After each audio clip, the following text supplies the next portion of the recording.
নমস্কার, শুভ সন্ধ্যা। সাহিত্য পথের অনুষ্ঠানে আপনারা স্বাগত। আজ সম্প্রচারিত হবে কৃষ্ণ কথিকাটি ধারাবাহিক। আজকে নিয়ে 10টি রবিবার আপনারা শুনছেন। শঙ্করী প্রসাদ বসুর কৃষ্ণ গ্রন্থ অবলম্বনে কথিকা পড়ছেন শিশির রায়। বৃন্দাবনের বালক কৃষ্ণের নানা কার্যকলাপ এই কথিকায় আপনারা শুনছেন। আজ 9ম পর্ব। অনুষ্ঠানটি সম্প্রচারিত হচ্ছে সাহিত্য পথের ইউটিউব চ্যানেল এবং ফেসবুক পেজে। শুরু হচ্ছে আজকের অনুষ্ঠান কৃষ্ণ। আজও একটি বড় অধ্যায় পড়ছি, 21 নম্বর অধ্যায়, শঙ্করী প্রসাদ বসুর বই কৃষ্ণ থেকে।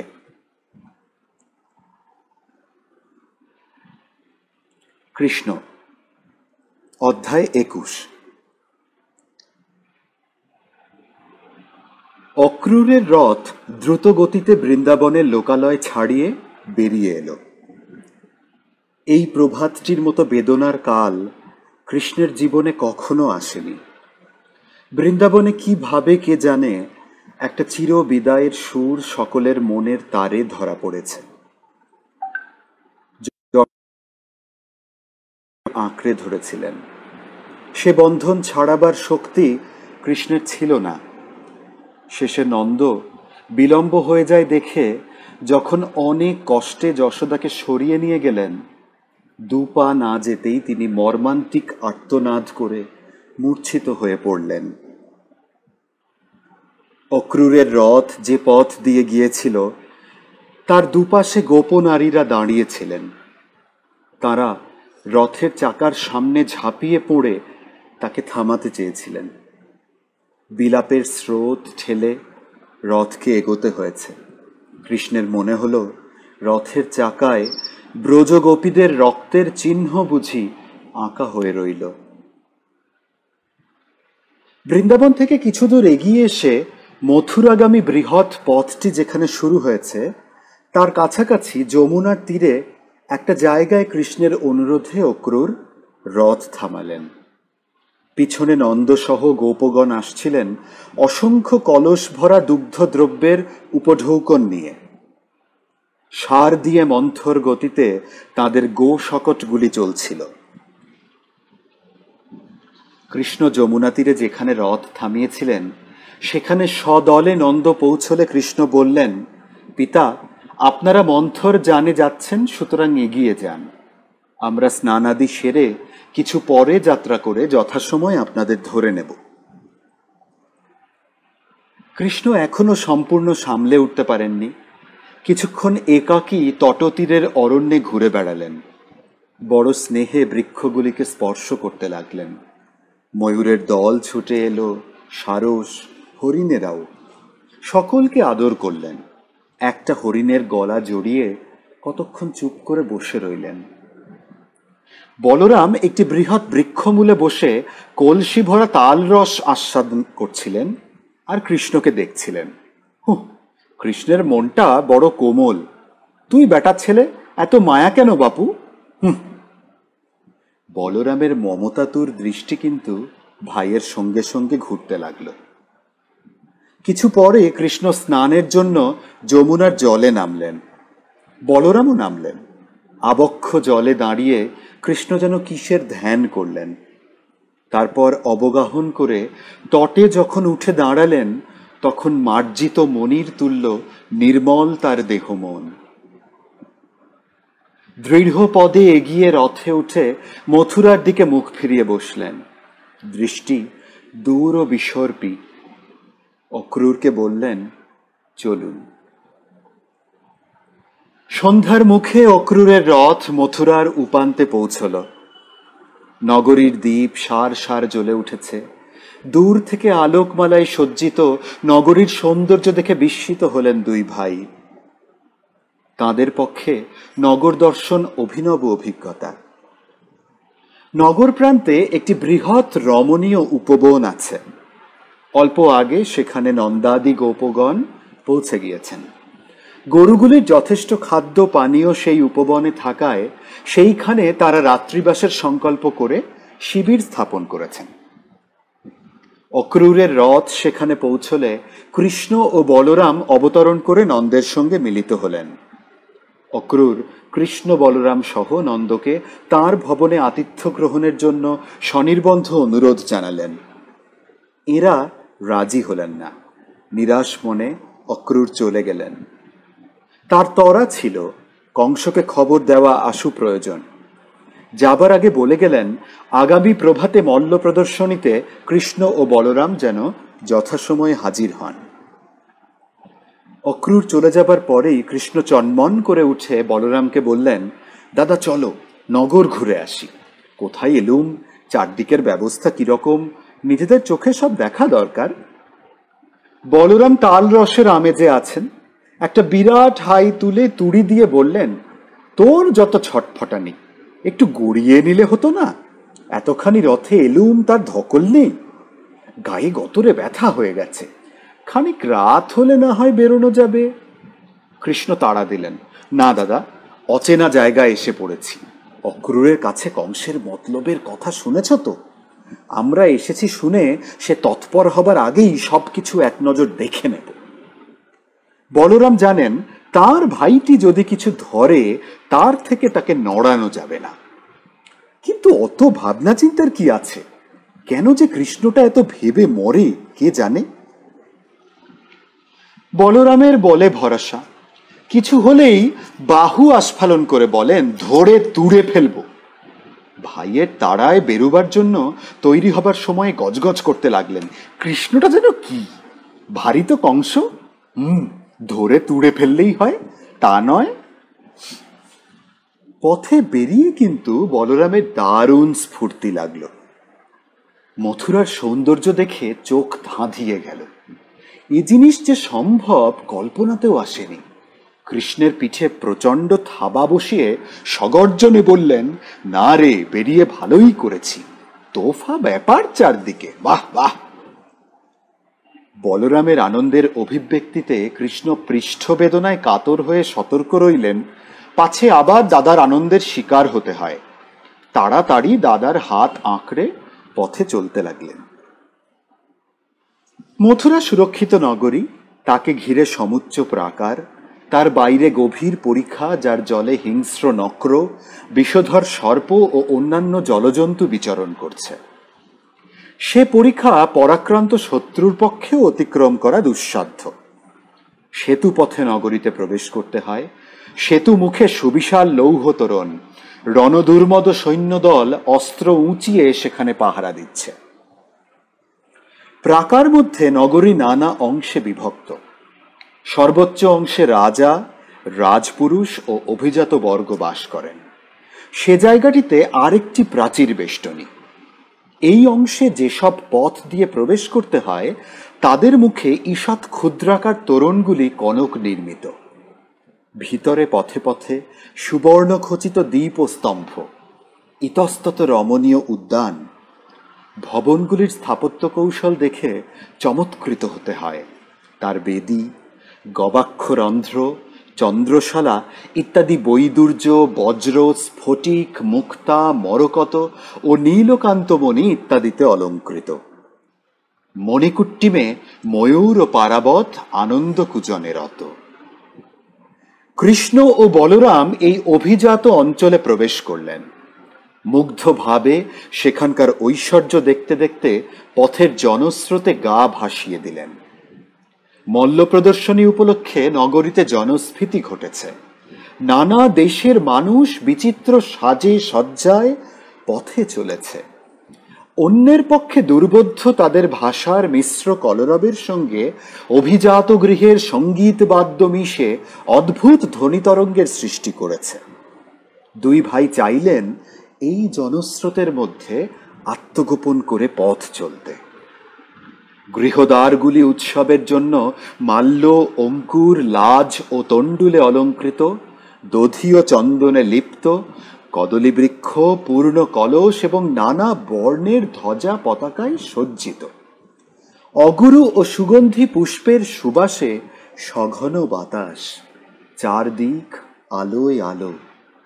পথে চলতে চলতে দুই ভাই এই মোহজনক পরিবেশের প্রভাবে আবিষ্ট হয়ে পড়েছিলেন। মাঝে মাঝে তারা সচেতনও হয়ে উঠেছিলেন পথচারী বা ভবন অলিন্দের নারী পুরুষের সচকিত দৃষ্টি ও হর্ষোক্তিতে। এরা কারা? নবীন। কিন্তু কেন এদের দীন ও গ্রাম্য বেশ? শেষের কথাগুলি অনেকবারই দুজনের কানে গেছে। হঠাৎ কেন জানি কৃষ্ণের মনে হলো আর প্রচ্ছন্ন থেকে পথ চলবার প্রয়োজন নেই, এখন বীর্য ও ঐশ্বর্য দুই প্রকাশ করতে হবে। বলরামকে তিনি সে কথা বললেন। এক রঙ্গকার রজক আসছে দেখা গেল। তার কাঁধে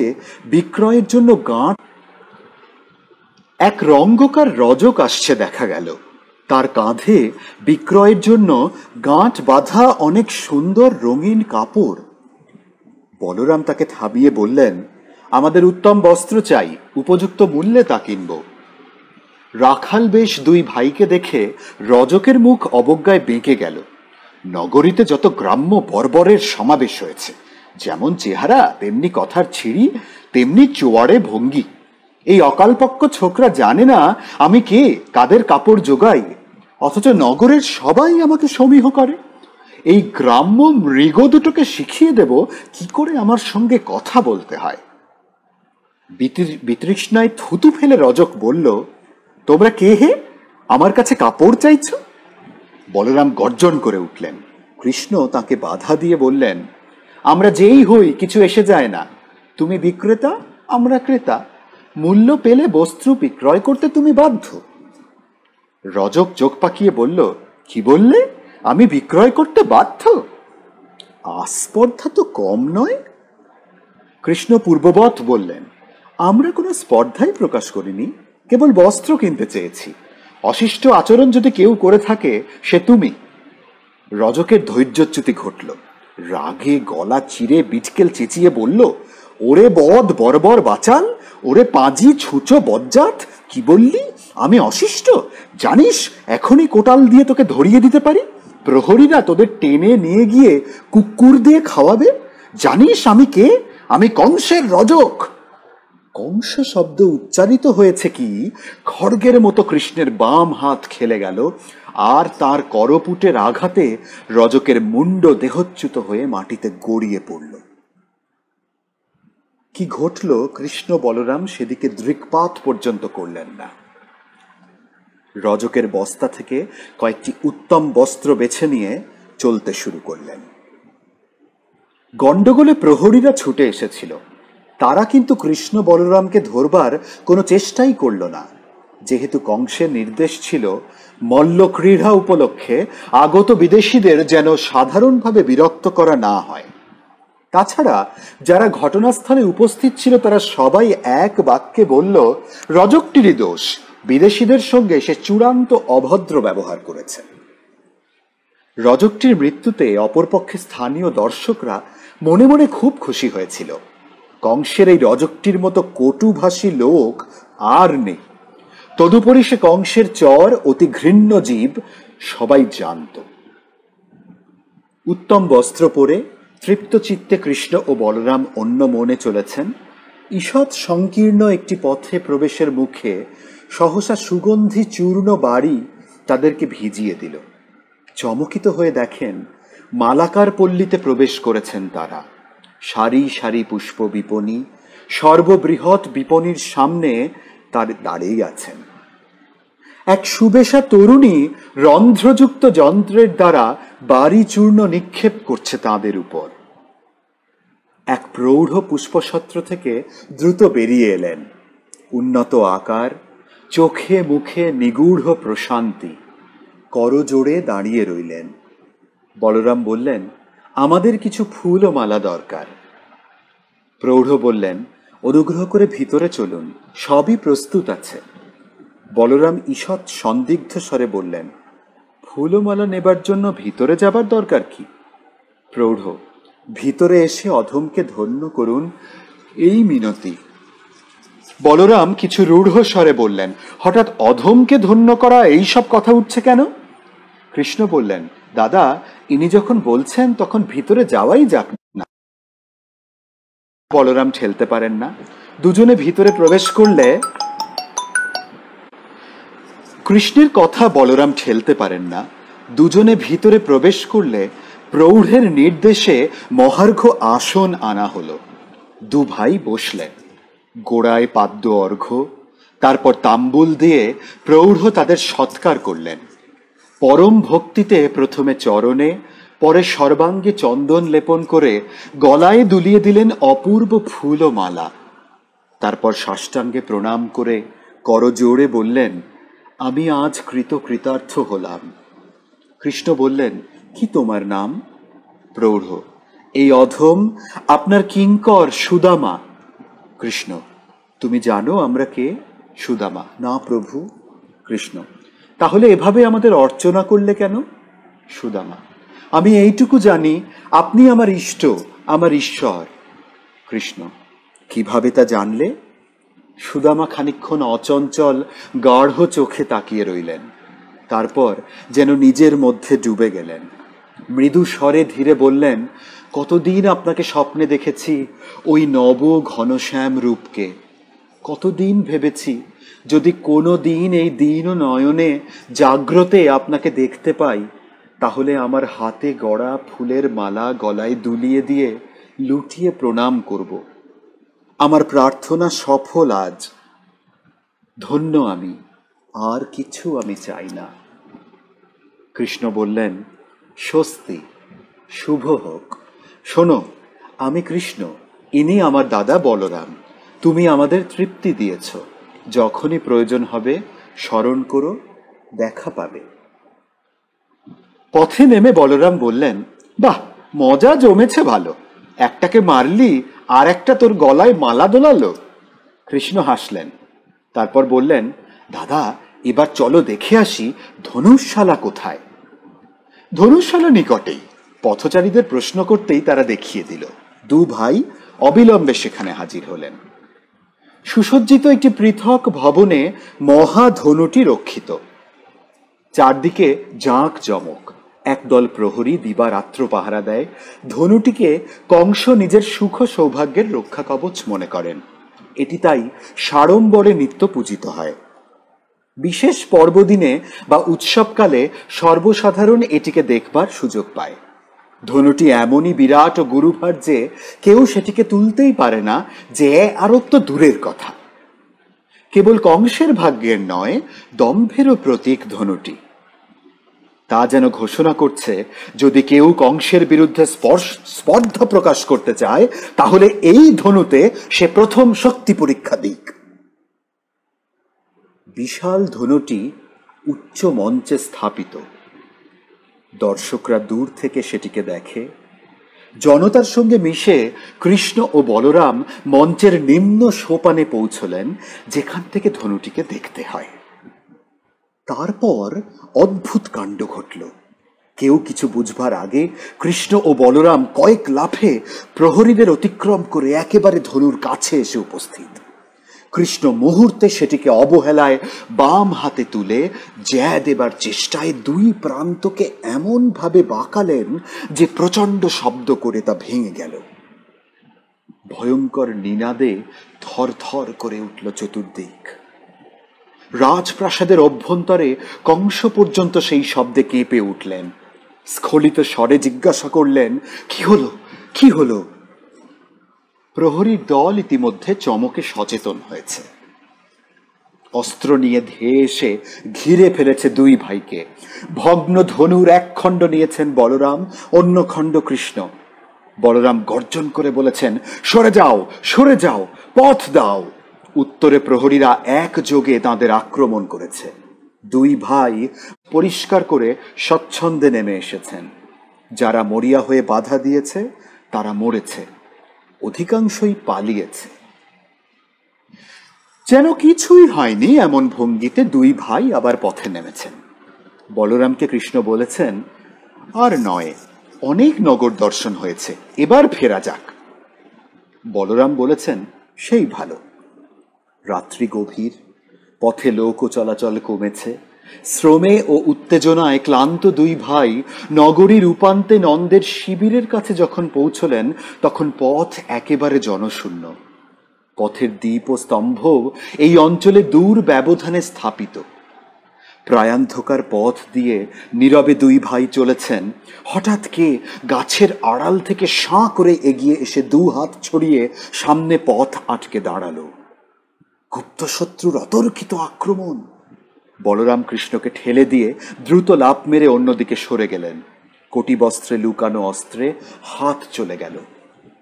আগন্তুক কিন্তু নিশ্চল দাঁড়িয়ে, তার সর্বাঙ্গ বস্ত্রাবৃত, মুখ পর্যন্ত ঢাকা, কেবল মুক্ত চোখ জলজল করছে।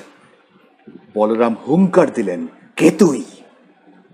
আগন্তুক এবার মুখের কাপড় খুলে ফেলল। দেখা গেল ৩৫-৩৬ বছরের একটি লোক। বিপর্যস্ত চেহারা, তার মাংসহীন মুখে, বলি আঁকা ললাটে, অস্থি প্রকট চোয়ালে কঠোর জীবন সংগ্রামের ছাপ, চোখে উন্মাদনা ও আক্রোশপূর্ণ উগ্রতা। দীর্ঘদিন অবরুদ্ধ আবেগের মধ্যে থাকলে যেরকম মুখের ভাব হয় সেই রকম। বলরাম আবার গর্জন করলেন, কে তুই? শীঘ্র বল, নইলে। লোকটি ধীর স্বরে বলল, আমি শক্রায়ুধ। আপনাদের মধ্যে কৃষ্ণ কে? শুনলাম তিনি আর তার দাদা বলরাম এখানে এসেছেন। বলরাম উগ্রভাবে শুধলেন, কৃষ্ণকে তোর কি দরকার? শক্রায়ুধ, সে কথা কৃষ্ণকেই বলবো। বলরাম চটে উঠে কি বলতে যাচ্ছিলেন, কৃষ্ণ বাধা দিয়ে স্মিত মুখে বললেন, আমি কৃষ্ণ, আমাকে তোমার কোন প্রয়োজন? শক্রায়ুধ এবার বলরামের দিকে ফিরে বলল, বলরাম, আমার অবিনয় ক্ষমা করবেন, আমার নমস্কার নিন। তারপর কৃষ্ণের দিকে ফিরে শক্রায়ুধ একাগ্র দৃষ্টিতে চেয়ে রইল। আচ্ছন্ন অন্ধকারেও বোঝা গেল তার অগ্নিশলাকার মতো দৃষ্টি কৃষ্ণকে ভেদ করে যেতে চাইছে। খানিকক্ষণ পরে মৌন ভঙ্গ করে বলল, হ্যাঁ, আপনি পারবেন। কৃষ্ণ কৌতুক স্নিগ্ধ স্বরে বললেন, কি পারব? শক্রায়ুধ, আমাদের উদ্ধার করতে। হঠাৎ যেন শক্রায়ুধ ভিতরের জ্বালায় ছটফট করে উঠল। কি যন্ত্রণা নিয়ে এই কটা বছর কাটিয়েছি, শুধু জ্বলেছি, পুড়েছি, কিন্তু কিছু করতে পারিনি। তখন ভেবেছি এমন কেউ কি নেই যে আমাদের উদ্ধার করতে পারবে পাষণ্ড কংসের হাত থেকে? আত্মহত্যা করতে পৌরুষে বাধে, তবু তাই করব ঠিক করেছিলুম। এমন সময় শুনলুম বৃন্দাবনে দুই কিশোর বালক আবির্ভূত হয়েছে, যারা কংসের রাক্ষস সঙ্গীদের শেষ করছে একে একে। সে যে কি প্রতিহিংসার সুখ বলে বোঝাতে পারবো না। ভাবলুম, তাহলে সত্যি এই পৃথিবীতে এমন কেউ আছেন যিনি মায়ের চোখের জল, পিতার বুকের রক্তের দেনা শোধ করতে পারেন। একটানা বলে শক্রায়ুধ হাঁপাতে লাগলো, কিন্তু চোখে অস্বাভাবিক উন্মাদনার দীপ্তি। একটু থেমে বলল, শুনলুম তারা এসেছেন। অনেক কষ্টে প্রহরীদের চোখ এড়িয়ে এসেছি তাদের দেখবার জন্য। শক্রায়ুধ উত্তেজনায় কাঁপতে থাকে, ভাঙা ভাঙা গলায় বলে, আমার পিতার হত্যা, মায়ের মৃত্যুর শোধ তুমি নেবে, বলো। সে টোলে পড়ে যাচ্ছিল। কৃষ্ণ দ্রুত হাত বাড়িয়ে তাকে ধরে ফেললেন। জিজ্ঞাসা করলেন, কারা তোমার পিতামাতা? তাদের কি হয়েছিল? শক্রায়ুধ তার দুর্ভাগ্যের কাহিনী বলে গেল। কারাগারে অত্যাচারে তার পিতা মরেছেন, সেই শোকে মাও গিয়েছেন। প্রতিশোধ নেবার জন্য সে ছদ্মবেশে বছরের পর বছর ঘুরেছে। কংসের ২-৪ জন সৈন্যকে মারতে পেরেছে, কিন্তু কংসের কাছে পৌঁছতে পারেনি। হাহাকার করে শক্রায়ুধ বলে, ব্যর্থ ব্যর্থ এই জীবন, অপদার্থ সন্তান আমি। পিতৃহত্যা মাতৃহত্যার শোধ নিতে পারে না যে সন্তান, তার জীবনের মূল্য কি? শুনতে শুনতে কৃষ্ণের মুখ কঠিন হয়ে উঠেছিল। অমোঘ কণ্ঠে তিনি বললেন, এই আশ্বাস তোমাকে দিচ্ছি, কংসকে তার দেনা শোধ করতে হবে, হবেই। শক্রায়ুধ নতজানু হয়ে কৃষ্ণের দুই হাঁটু জড়িয়ে বলে, প্রভু। কৃষ্ণ তাকে তুলে দাঁড় করিয়ে দুই কাঁধে দুই হাত এবং চোখে চোখ রেখে বললেন, না, আমি বন্ধু। এতক্ষণ আপনারা সাহিত্য পথের অনুষ্ঠান শুনলেন। আগামী দিনে এমনই একটি আকর্ষণীয় অনুষ্ঠান আপনাদের জন্য সাহিত্য পথে সম্প্রচার করা হবে।